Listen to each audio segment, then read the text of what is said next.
Good evening and welcome to a Bugajski Hour special from Washington, D.C. As always, we will be examining important global and local developments that affect the lives of all Albanians. I will be discussing some pivotal political questions with a major national personality, and our guest today on the Bugajski hot seat is Tom Yazdgerdi, the State Department Director for South Central European Affairs. But first, my political commentary on an important international topic looks towards 2015 as a year of chaotic insecurity. 2015 will be a year of increasing global chaos. Regional competition between major powers will be compounded by uncertainty within international institutions, as well as the emergence of new threats. Some conflicts are perpetual and flare up every few years. The Middle East is a perpetual breeding ground for terrorism, separatism, violent revolution, and interstate wars. The struggle for regional dominance between Iran and Saudi Arabia will heat up, especially as oil prices continue to fall. Russia and Iran are convinced that low global prices are a conspiracy by Washington to bring down their governments. Tehran could strike against Saudi interests by mobilizing Shia radicals against governments in Iraq, Jordan, Bahrain, and elsewhere. A direct Iranian-Saudi military confrontation cannot be excluded, especially if US involvement in the region is further downsized. The ISIL insurgency will also intensely challenge the region. Its leaders will endeavor to spread the rebellion to other states, and new terrorist outrages in Europe can be expected as ISIL transforms some of its units into anti-Western hit squads. In the Far East, maritime disputes between China and Japan can trigger violent confrontations. This will have a major global economic impact as the two countries possess the second and third largest economies. It would also embroil the United States in defense of Japan. A new round of India-Pakistan conflict is also brewing, as India's regional ambitions are expanding, while Pakistan turns increasingly towards Islamist radicalism. With Russia sinking into an economic black hole, President Vladimir Putin is likely to hit out against assorted neighbors and to rally the population against invented enemies. This will expand the war in Ukraine and impact on regional stability in the Baltic and Black Seas, as well as in the South Caucasus and Central Asia. International institutions will likely weaken during 2015. Their capabilities in resolving old and new disputes will be blocked by vested interests. EU cohesiveness will also be challenged by fear of military action, as well as by internal opposition to further enlargement and deeper integration. And with Russia poised between expansion and implosion, NATO will also be tested in defending its most vulnerable members.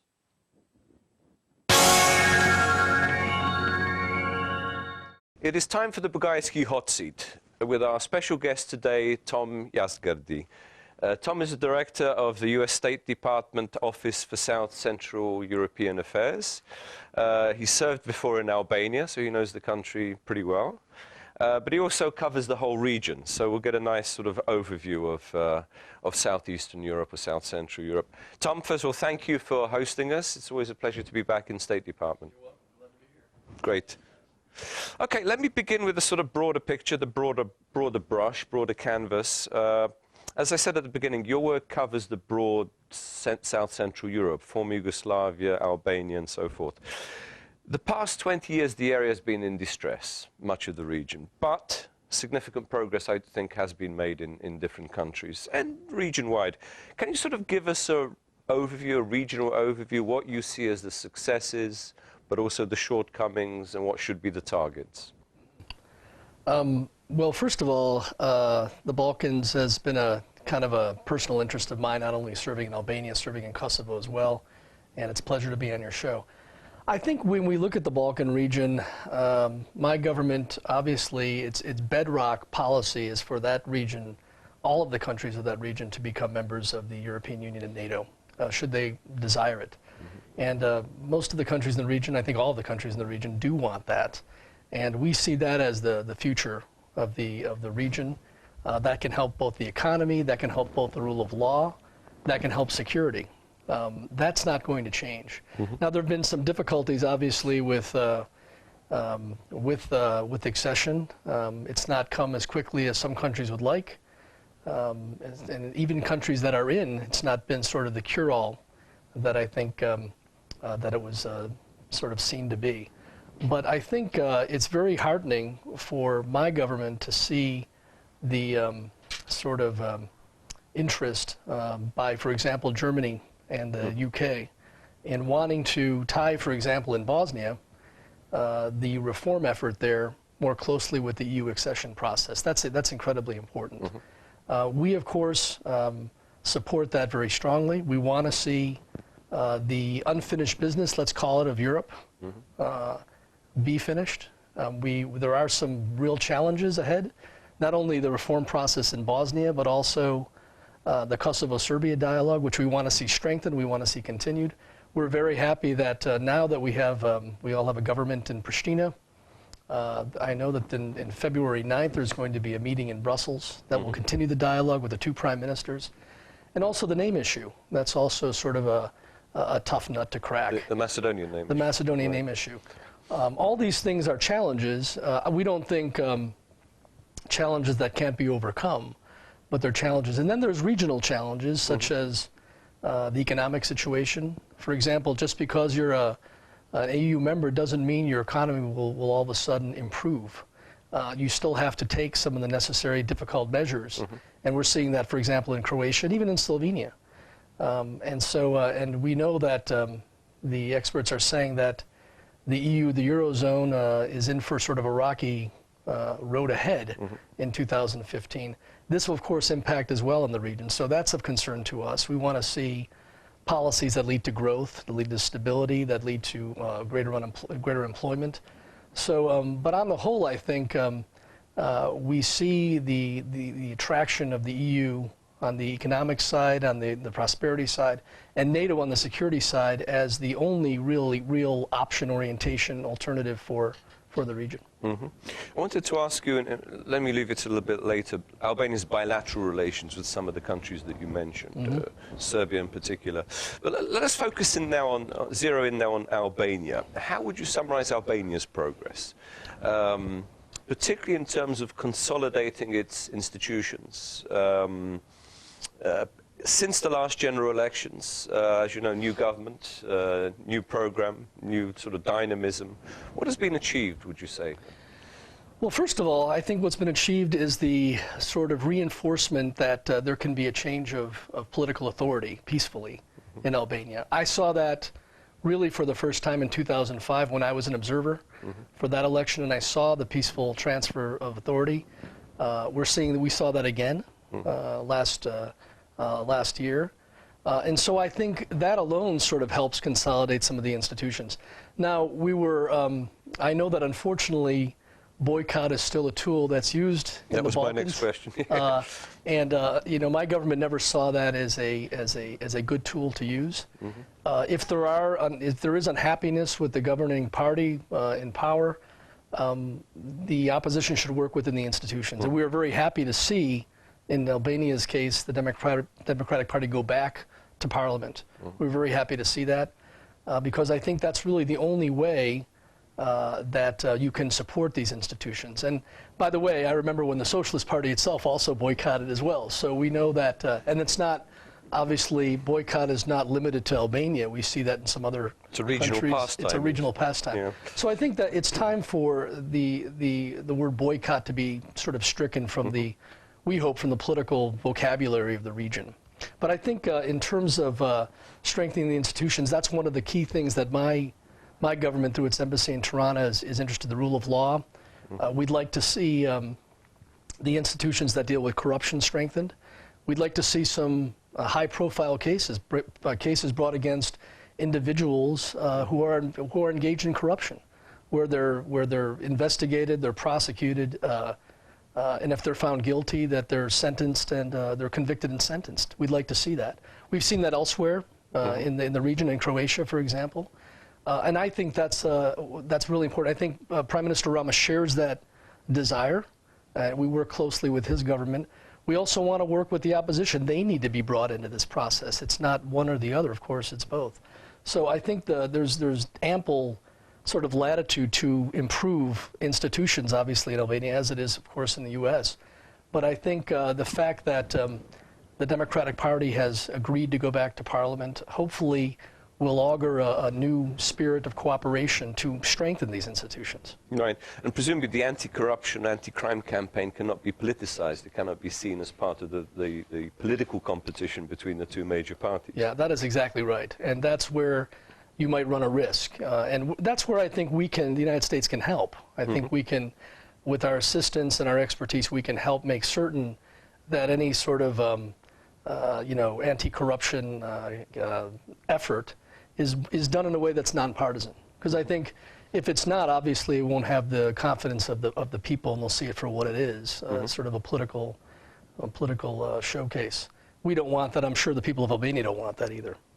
Well, as you know, the question of political polarization was one of the issues that the EU was very much concerned about, the conditionality before the candidate status. Are we back to square one there in terms of polarization after this boycott?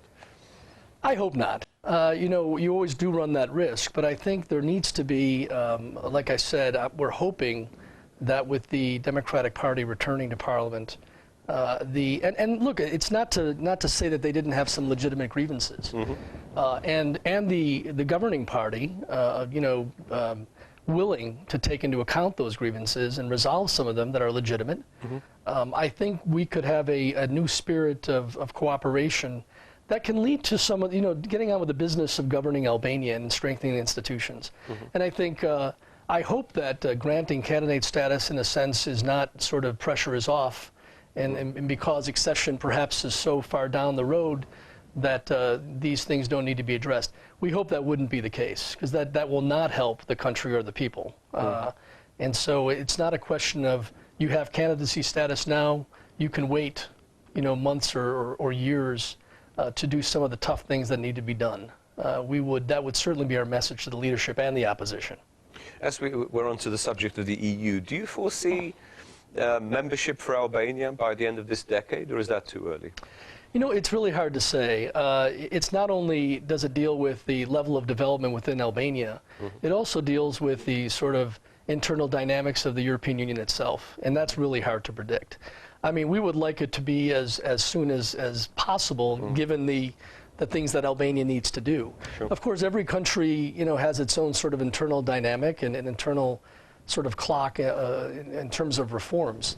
But we hope that we can help that process, working closely, obviously, with our colleagues in Brussels and in some of the major EU capitals. But it's really hard to predict, when they'll actually join or when accession negotiations would be more or less done. Is there any, I get the sense sometimes in Tirana and elsewhere that there may be an anti-Muslim prejudice amongst some European Union members that may resist even when a country has qualified or, let's say, could make faster progress, that there is some resistance against that? I would hope that's not the case. I mean, we've seen, for example, this new organization in Germany, you might have seen, marching against what they think is the Islamization of Germany. And I think the very correct response of Chancellor Merkel, for example, in saying that this is not the right attitude to take. I think you're always going to have some elements of those countries that are opposed to countries that have Muslim majorities like Albania. But I think generally speaking, that we don't see that as a huge factor in limiting or somehow hurting Albania's chances or any other Muslim country that would want to join the EU. Of course, Albania and Kosovo being the two in the region. Let me turn now to Albania's international agenda, or maybe even international image. I mean, Prime Minister Rama has traveled quite extensively.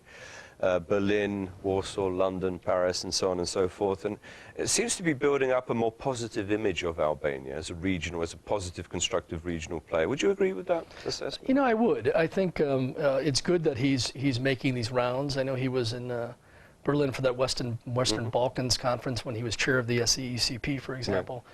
That's all to the good. I think even more important than that is not so much what you do abroad in Western Europe and elsewhere, but what you actually do in the region.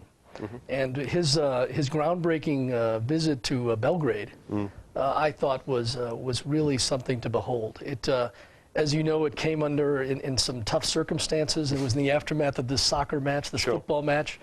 But I thought both sides actually played this quite well in the sense that both the Serbian Prime Minister and Eddie, the Albanian Prime Minister, realized that this was too important to be held hostage to this unfortunate incident. And it was really good to see, Eddie Rama go to Belgrade, meet with Prime Minister Vučić, also travel to Bujanovac in South Serbia, where I think the message was a very good one. I think he did say he has a constitutional obligation to be interested in the affairs of Albanians and other countries, and that's fine. But he said, essentially his message was, you are citizens of Serbia, and you should work within the institutions of Serbia to redress any grievances you may have. And I think that was a very good message. And then his return visit to Belgrade for the summit with the Chinese Prime Minister as well. And from what we heard, it was another good meeting, not only with two prime ministers but their staffs. And so they did come up, they did initial some agreements. So look, this is a good first step. I mean, people mention it was 67 years since the last visit of an Albanian Prime Minister to Belgrade. That's pretty impressive. And so we're hoping that these two prime ministers can build on that relationship. When I talked to the Prime Minister in my last show, I asked him when would Prime Minister Vučić return the visit to Tirana. And Eddie Rama was very open to this. Any ideas when he could come? I don't know. I mean, we would hope that he would, want to also return the favor, so to speak, and visit Albania and continue what I think has been some groundbreaking relationship. We hope. I mean, I don't know. I haven't heard of any visits in the near future, but we hope it would be something that could happen pretty soon. Right. And the question, of course, for a lot of, not just people in Albania, particularly in Kosovo, is this the beginning of the step towards Serbian recognition of Kosovo as an independent state? Yeah. Well, I think, that's something that will have to be decided, obviously, in the future and by the Serbian government. But we're happy that, when I left Kosovo in 2009, it was a year after I had served in our embassy in Pristina. It was a year after independence. And to see the difference in the relationship back then, and that's only 5.5 years ago, and now is really remarkable. Yeah, that's true. I mean, you have a commitment on both sides to pursue a normalization of relations based on the Brussels Agreement. That's groundbreaking, in my opinion. And a commitment to pursue this normalization by peaceful means. So we're hoping that that this process can continue, the dialogue can continue, and Serbia will make its decision when it makes its decision. But we hope that it's and we expect that this will be done in a peaceful atmosphere and environment. And presumably the Serbian population in Kosovo itself can contribute to this. The fact that they're now in the government, there's a party in the government, the newly formed government, is a positive step in this direction. Absolutely. We think that the participation of Kosovo Serb ministers, some of whom I know personally, and know the good work that they do, and the sort of bridge building that they serve between Pristina and Belgrade is really indispensable. We're hoping that that the Association of Serb Municipalities, for example, can get going. We hope that further agreements in energy, transportation can be signed or further sort of reinforced. And they're making progress in that direction. Now, unfortunately, with the 5 or 6 months it took to form a government in Pristina, it sort of was difficult because while the work itself was not stopped, it continued at the working level, you really needed the higher levels, the prime ministerial level, to really give it the impetus and the sort of high-level cover that it needed. Now we have that, and so we're hopeful that any sort of difficulties that at the working level can now be worked out also can be sort of resolved at the ministerial level. Mm-hmm. You mentioned, let's move on to Macedonia. You mentioned the name dispute. There's an additional complication now. Greece is going to have early elections later this month. Do you see any light at the end of the tunnel in terms of this effectively a veto that Greece has over Macedonia's progress? Well, you know, any post-election environment offers potential hope for approaching an issue as difficult as the name issue in a different light. You know, we're Americans, we're optimistic, and we're hoping that that might be the case here. I don't think there's any, you know, the name issue is not rocket science in a sense. I think pretty much every permutation of the possible solution has been thought about, certainly by the good negotiator Matt Nimitz. So I think it's not a question of coming up with the name. I think they probably, you know, they probably can resolve that fairly quickly. It's just the political will to get it done.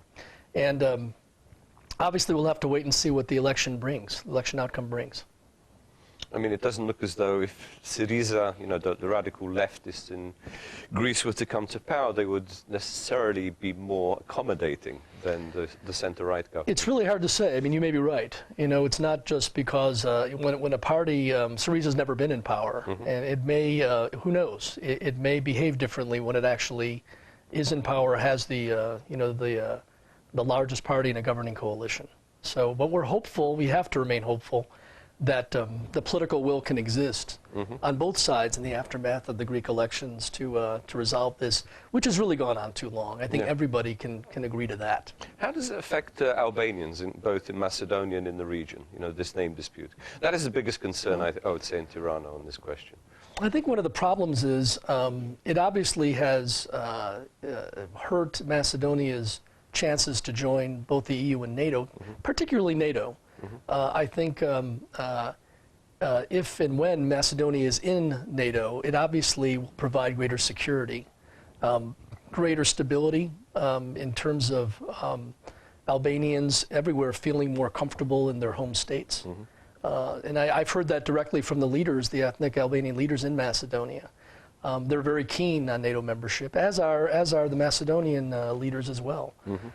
So I think you know, being in NATO, being a member of NATO, just provides that not only an umbrella for security and feelings, whether you're ethnic Albanian or anybody else, but also it helps the business environment enormously. So and it brings you as close as you can get to America as well. Exactly. So you know, it really, resolving the name issue is not just something that obviously affects the bilateral relations between Macedonia and Greece, but it also affects the security of not just ethnic Albanians, but all citizens in the countries that want to achieve NATO membership. And in terms of other relations, neighborhood relations with Greece, well, we'll wait till after the elections. Relations with Montenegro are very good, between Albania and Montenegro. With Kosovo, I often get asked, are these countries eventually going to merge under an EU umbrella at some future point, just as the two Germanys did? You know, it's funny. I mean, first of all, when everybody's in the EU, and that eventually will happen at some point, that's for those countries to decide peacefully if they choose to do so. However, I'd also like to point out there's sort of the feeling that the Albanians of the region are just sort of, you know, sort of monochromatic, let's say, where but actually that's actually not the case. Having served in Albania, having served in Kosovo, and seen the ethnic Albanians in Montenegro and Macedonia, they are pretty distinct as well. They have different histories, they have different traditions and things. Of course, they do share a common language and they do share common traditions. But I think the whole Greater Albania argument is really something that is abused, to be quite honest. But you know, we've seen that in developed West European countries that have been in the European Union for a long time, like the Scottish referendum. If and when these countries have been in the European Union for a long time and they decide to do anything peacefully, they can do so. I would just point out that, first of all, it's going to be some time before the whole region is in the EU. And it really doesn't take into account some of the distinctions between among the Albanians of the region. Yeah. No, I agree with you. This has been exaggerated, this pan-Albanian spectre, and often by those that have been against statehood for Kosovo. Yeah, I think that's true. Let me ask you, let's turn to NATO a little bit. I mean, after the Afghani mission and following Russia's attack on Ukraine, I do think NATO is focusing more on its core mission, which is the defense of the defense of the allies, but also particularly the defense and reassurance of the newest NATO members, those that are most vulnerable to Russian pressure. What is your assessment of NATO? Which way is NATO now heading? Well, I think NATO at its core mission is that it's an alliance that protects its members. You know, attack on one is an attack on all, and so it has a duty and responsibility to make certain that its members feel safe and secure in their borders. But also, it has I think it has, obviously, as I mentioned before, sort of a larger issue in helping promote a stable business environment, a stable currency, rule of law. I mean, in a lot of ways, the same criteria for EU membership is writ large. Democratic criteria is the same for NATO membership. But I think the Ukraine crisis has brought home the fact that NATO was established and still has its core value the provision of security to its allies, and that's why we're seeing President Obama having visited, for example, the Baltic states. I mean, this is something that is at the very core of NATO's being. Right.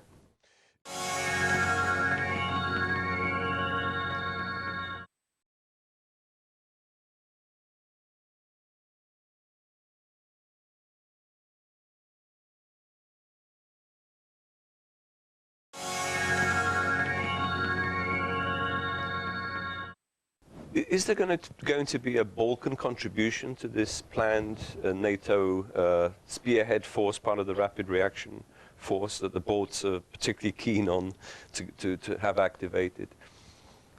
I'm sorry, whether the Balkan countries are going to contribute to it. You know, those that are NATO members, obviously, Albania, Croatia, Greece, and so forth. Well, I think if it's a NATO-wide sort of responsibility, then yes, they would be asked to contribute based on their ability to do so. Absolutely. Okay, let me, as we've already started on Russia, let me look at Russian influence in the region, not just in the Baltic states and Central Europe, right, but increasingly, even Chancellor Merkel recently spoke about potentially negative Russian influences in Southeast Europe.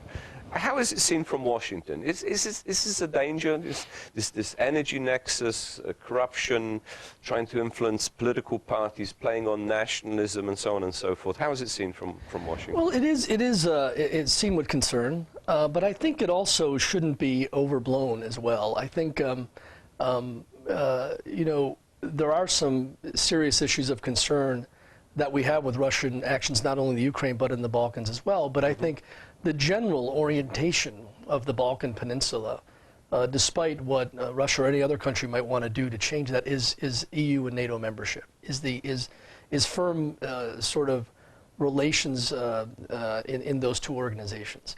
And I think, you know, President Putin canceled South Stream, this energy project, recently. I think it really is, it behooves not only Washington and Brussels, but the major sort of all the states of Western Europe and the Balkans to sort of see that as an opportunity to make certain that no country is dependent, is totally dependent on a country that unfortunately is willing to use energy as sort of a political weapon. And I think it's really sort of an opportunity. It's a challenge, but it's also an opportunity to make certain that there are areas, or let's say areas for cooperation with energy that would preclude that. For example, you do have the Kirk Island LNG project in Croatia that we hope to see developed. It's in its incipient stages, but it's possible. The TAP, the Trans-Adriatic Pipeline, for example. I mean, I'm not an energy expert, but I know the basic what underpins our policy in the Balkans and in Western Europe is to make certain that no country has sort of a monopoly on being able to use energy as a political weapon, and that distribution and sourcing and things like that are diversified, so that doesn't happen.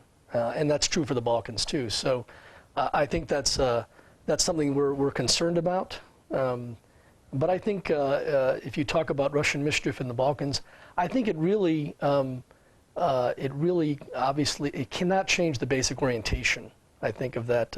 So I was once asked a question by the Voice of America Serbia services, what are you doing to confront Russian moves in the Balkans? And I think that's the wrong way to go about asking the question. I think it's not so much of a tit for tat. It's not. It's basically supporting the aspirations of the peoples of the Balkans for membership in the European Union and NATO as really the only means for guaranteeing prosperity and security. There really isn't any other means. Right. They're not going to join the Eurasia Union. No. They shouldn't particularly want to. That's right. But as you said earlier, even membership of the European Union doesn't guarantee all the good things in life. No, it doesn't. And there are governments, as we see in Hungary, that are particularly in Slovakia, that are susceptible to enticements from Russia. Yeah. So presumably in the Balkans, this also is a factor. I think that's right. I think countries have to be careful in how they look. I guess I would answer it by saying the United States isn't opposed to countries, the Balkans or anyone else having relations with Russia. But I think what's important is that it not be seen as sort of a means by which to move against any independent centers of power, or use that as a means to really hurt the rule of law, and let's say the aggrandizement of power in one particular area, whether it's the government or anywhere else.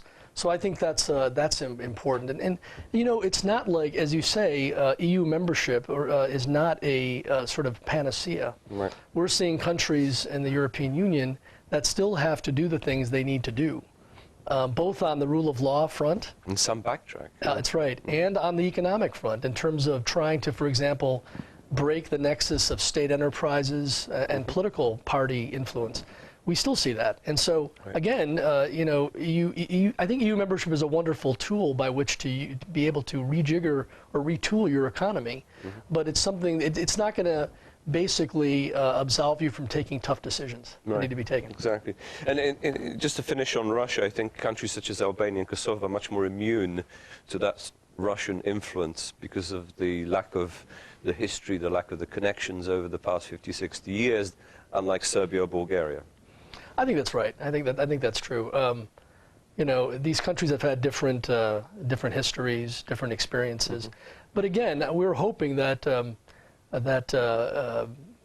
if Russia were to adhere to the Minsk agreement, for example, and do the things it says it would do in Ukraine, we can somehow get back to a more normal relationship. Right now, it's very difficult to imagine a business-as-usual relationship with Russia, whether it's in the Balkans or anywhere else. It's difficult to do that. It doesn't mean that we don't want to get back to that. We do. My government does, but it's difficult. And it is difficult working with countries that have or have a perception of having close relations with Russia historically, although sometimes that's overblown as well in the Balkans. Precisely, yeah. Like some Serb friends tell me, our relationship with Russia has never been that close. Tito broke with Stalin. Yeah, that's true. But let me ask you about the sanctions regime. In terms of the sanctions that have been applied, particularly against Russian officials, what is the record of the Balkan countries in this? It's mixed. I think some countries have signed on to the sanctions, such as Montenegro, for example. Some countries find it difficult to do that. Our position has been all the countries of the region, certainly the ones in my portfolio, are all desirous of EU membership, no question. If that's the case, then they have to harmonize their foreign policy with that of the EU. And that's not always easy. We see that among even EU members now. I was going to say, when they have a foreign policy. Right. But the point is, that was a Brussels policy, the imposition of sanctions. Right. and it was something that countries had to do. And so, again, if you want to be a member of the club, you should respect the rules. Although we know for some countries more than others, perhaps it's more difficult. Mm-hmm. Looking at other countries, outside powers operating in the region, what is your assessment, for example, of China's role? The Prime Minister, I know, was in Belgrade. There's some investments have already been made. There's promise of more investment. Presumably this is a positive factor. I think so. I think so. I think you know, China is looking around for investing in the world at large, and the Balkans is a possibility. They have you know, relationships with countries of the region. Mm-hmm. You know, we looked on. We thought the summit that they had in Belgrade recently was good. There were some concrete projects mm-hmm. that came out of that. There's this railroad that's supposed to run. Where is it from? I think from Serbia to the Greek border or something like that. Through Macedonia. Yeah, yeah. Mm-hmm. Whether that happens or not, that's I don't know. But the point is, anything that sort of, I think, contributes to sort of the improvement mm-hmm. of links between countries, whether it's Chinese investment or not, I think is actually a pretty good thing. And I think the Chinese have the funds and the interest to do so, and we have no problem with that. Mm-hmm. There's not the same sort of political nexus as we find with Russian investment. I think it's probably right. I think that's probably right. You know, it's more. There's more baggage there. Mm-hmm. I think that with the Chinese, there's probably some less baggage, mm-hmm. More just direct commercial interest. Mm-hmm. I think Russia, you know, not all of its investments in the world are seen through just commercial lenses. Mm-hmm. I think there are other you know, sort of motivations at work. With the Chinese, I think that's less true. Mm-hmm. I think they're looking for a way to get a return on their investment, and if that helps improve the infrastructure of the region, the Balkan region, I think that's all to the good. Sure. What about the Turkish role? There is increasing Turkish cultural, economic, social, and so forth influence. I asked the Prime Minister this actually last time. Is Turkey an ally or a model for Albania? It's a potential ally, not where's an ally within NATO, not a model, not a political model. How would you assess this? I think that's probably right. I think, you know, Turkey, with its historical role in the Balkans, you know, has sort of a special role to play, mm-hmm. And it is a big investor mm-hmm. in the countries of the region. There's no question, even in Serbia, for example. Mm. But I think that's you know, every country. I think you know, when you have to be careful when you talk about role models. I think every country has sort of its own way within the, you know, sort of the democratic economic model that exists. If you want to join the European Union, for example, there are probably a number of variations on that theme.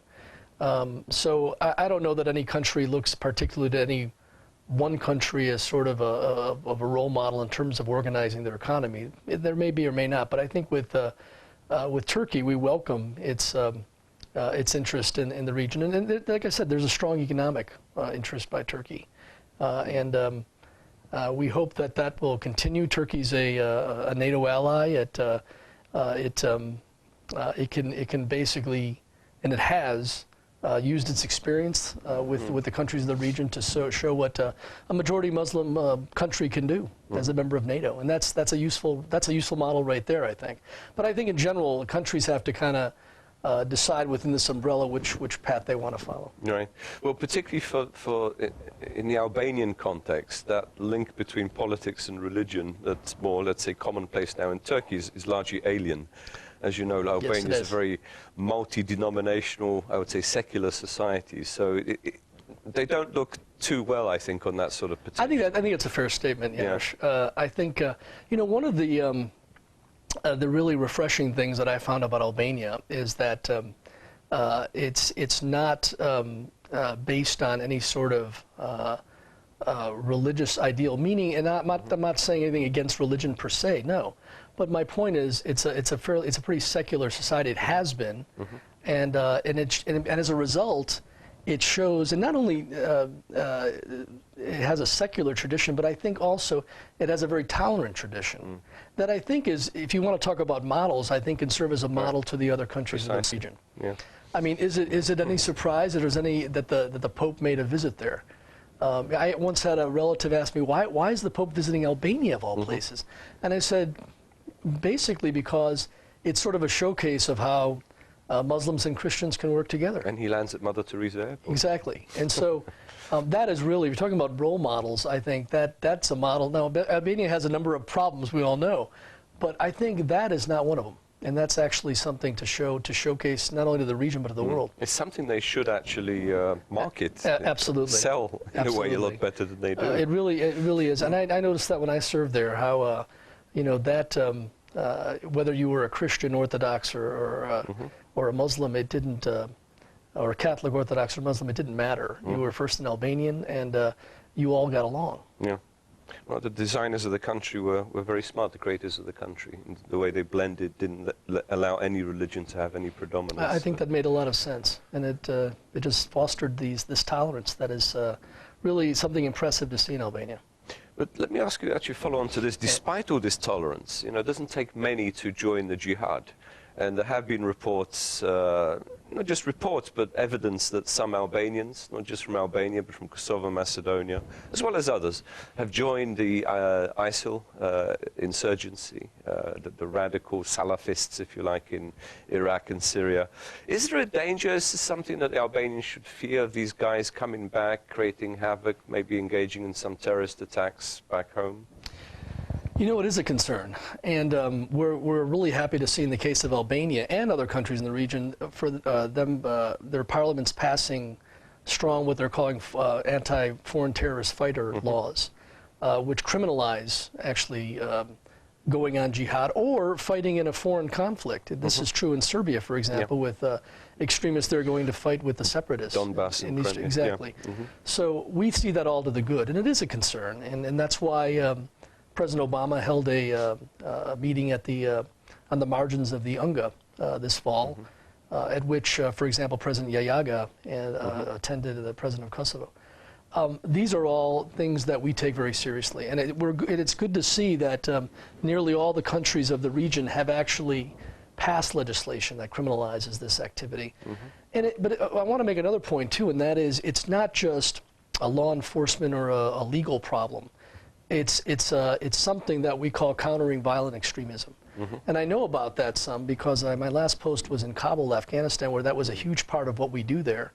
Basically what it entails is trying to find out why these young men, and in some instances women, are willing to engage in this sort of activity, this sort of extremist, repugnant, really, activity. What motivates them? Why do they do what they do? Some of whom never grew up in sort of a family or had an environment where that was that sort of activity or behavior was encouraged. So I think it's a multifaceted. You have to take a multifaceted approach to it. You have to talk to the imams. What are they saying? What are the Friday night sermons about? What are they saying to their people? What are the economic problems that are perhaps causing young men and in some instances, as I said, women being so disaffected as to want to take up arms and join the ISIL folks? So this is something that in throughout the region, and not only the region but the world, we've asked our embassies to come up with sort of a means by which to combat this phenomenon on many different levels. There's also the question of recruitment by foreign organizations, sometimes posing as charities, humanitarian organizations. Is it still a problem, would you say, in the region? I would say it is a problem. I think a little bit less so. I think it's more, it's not as formal as that anymore. I think it's more sort of much more underground than the problems with the charities. Although I think that was more of an issue in the past. I think it's just the networks are far more informal. Maybe just a friend of a friend of a friend. You might attend some mosque where you meet this person, and they start to unfortunately inculcate you in these beliefs. So, but that's something to watch as well. But I think that phenomenon has actually decreased in recent years. So presumably the social media is very important here, something to watch in terms of recruitment. Yeah. As well as these rogue imams who, I mean, Islam is not such a hierarchical religion. Anybody can set up a mosque or prayer room and so forth and start preaching. And that is a problem throughout the region. That is. Again, it's something that is almost a daily conversation we have with the leaders of the region in one form or another, and they're concerned about it, and they should be. What we want to do is we want to see is not only degrade ISIL on the battlefield, which we're seeing, but also stop the sources of financing and unfortunately young men who want to give their lives for this absolutely cause that makes no sense in our society today. So again, we need to continue to make that one of our sort of issues that we give a huge amount of attention to, and we're doing that. And the question is also, where would the next battlefield be in the global jihad? Boy, I don't know. I think we have enough battlefields right now. It's hard to predict. Yeah. It's hard to predict what else will happen. I mean, no one predicted the breakout, let's say, of ISIL. Precisely. No one predicted that. So it's really hard to say. But what I think you can do is you can try to address the root causes of this, which I think in part are economic. Youth feeling disaffected from the politics, the economics, perhaps of their country, with the sort of feeling of belonging to a group that will promise them, rewards in the next life, that sort of thing. I think we're really at the beginning stages of that. Certainly in the Balkans, we need to really redouble our efforts to address those issues and make certain that these young people have such a stake in their own societies that they would never want to do something like that. Sometimes, and I studied quite a bit actually on the North Caucasus jihad, how it's not necessarily the poorest, the most impoverished, destitute kids. Sometimes it's very well-educated ones who resent, who don't think that Islamic authorities have it right, that they're not sufficiently educated in the Quran and so forth. But they go to the other extreme. Studying abroad, coming up with some crazy ideas, these jihadist Salafist ideas against the West. I think it's true. In fact, it's funny. It reminds me, what you were telling me reminds me, I had when I was in Bosnia, I met with a high-level official there, and he just assumed that all the problems that they had with the foreign terrorist fighters were just young, disaffected men, of which there are a lot. That's not to say there aren't. But I said, the first case that you're trying is actually the girlfriend, the Bosnian girlfriend of a person, of a young man from another country that had basically recruited her. So it really, you have to be careful that it's not just, as you say, it's not just what you would expect it to be in some ways, that it actually, there are a number of impulses that lead young people to take on this terrible thing.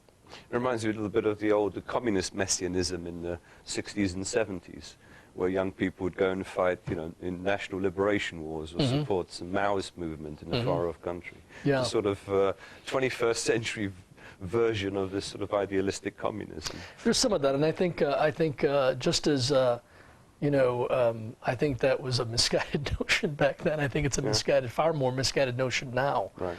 And again, I think we're at the beginning stages of really trying to get at the roots of this. Tom, very last question, very important for Albania, relations with the United States. They've always been strong, and thankfully we have a new ambassador that's actually going to be in place, hopefully within the next few weeks. What's on the agenda? What, between US and Albania, what do you see ahead? What are the questions we have to work on?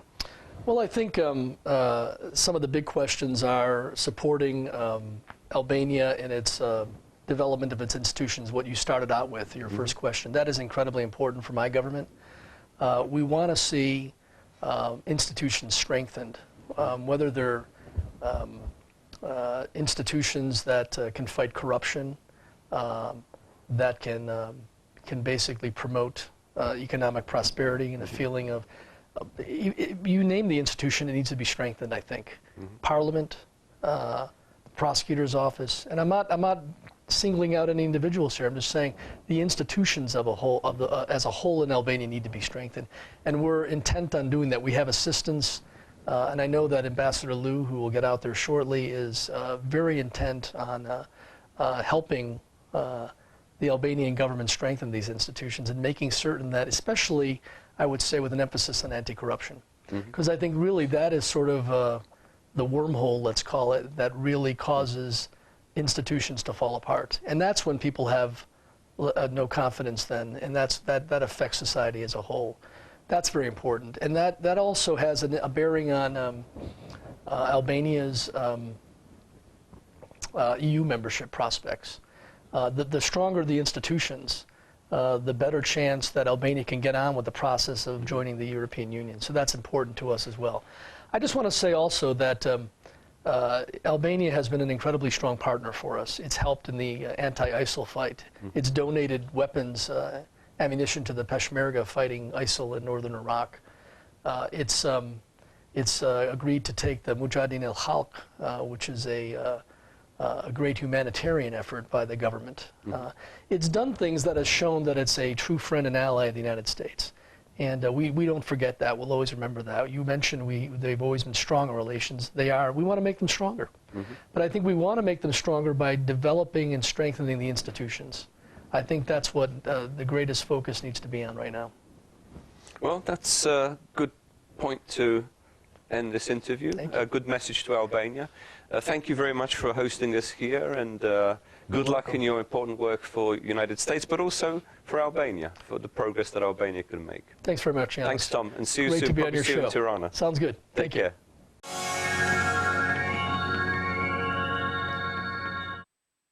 My second commentary today on another significant international topic is entitled Superpower Struggle Revisited.